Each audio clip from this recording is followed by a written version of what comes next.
Nag-scan ka ng sasakyan tapos iba yung mileage kumpara sa dashboard. Tampered ba to? Bago ka mag-alarma, panoorin mo muna to kasi hindi lahat ng hindi magkatugmang numero ay kasinungalingan. Ako si Jerfix. Madalas ko makita tong tanong, bakit iba yung mileage sa scanner? Marami agad tumatakbo sa tampered agad. Pero may technical na dahilan to na dapat nating intindihin muna.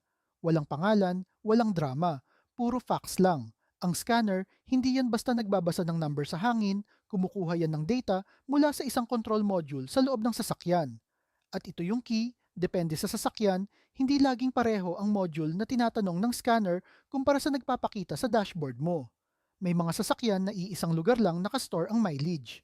May mga sasakyan naman na nasa ilang parte ito nakaimbak. Parang may kopya-kopya at minsan hindi agad nagtatugma ang mga kopyang yon. May malaking pagkaiba rin sa klase ng scanner. May mga basic scanner na limitado lang ang makikita at may mga mas advanced na tool na mas malalim ang access sa sasakyan. Kaya kung dalawang magkaibang scanner ang gagamitin mo sa parehong kotse, posibleng magkaiba ang resulta, hindi dahil may ginawang mali, kundi dahil magkaiba lang talaga ang kaya ng bawat tool. Ngayon, bakit talaga nagkakaiba ang numero? Tatlong malaking kategorya lang to. Isa, legitimate na repair, tulad ng pagpalit ng cluster o ng ibang parte na kung minsan hindi pa na-program ng tama ang bagong parte papunta sa totoong mileage.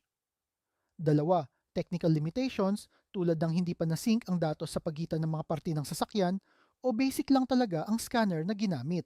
At tatlo, oo, posible ring actual na tampering. Pero tandaan, yan ay isa lang sa tatlong posibilidad, hindi ang unang dapat isipin. Kaya bago ka mag-conclude, dapat mayroong tunay na investigasyon. Tignan ang physical na kalagayan ng cluster, may tanda ba ng pagkabukas o pagpapalit. Tignan ang service records kung meron. I-check ang wear ng pedals, seats at steering wheel kung tugma ba sa sinasabing mileage. At kung posible, gumamit ng mas advanced na scanner para makakuha ng mas kumpletong resulta. Ang scanner mismo ay tool lang, hindi iyan nagde-decide. Ang technician ang mag-a-analyze ng buong kalagayan bago gumawa ng konklusyon. Sa madaling salita, kung magkaiba ang scanner at odometer, hindi ibig sabihin agad na tampered. Maraming posibleng dahilan at ang tamang gagawin ay imbestigahan muna bago mag-akusa. Kung may tanong ka tungkol sa sasakyan mo, i-comment mo sa baba.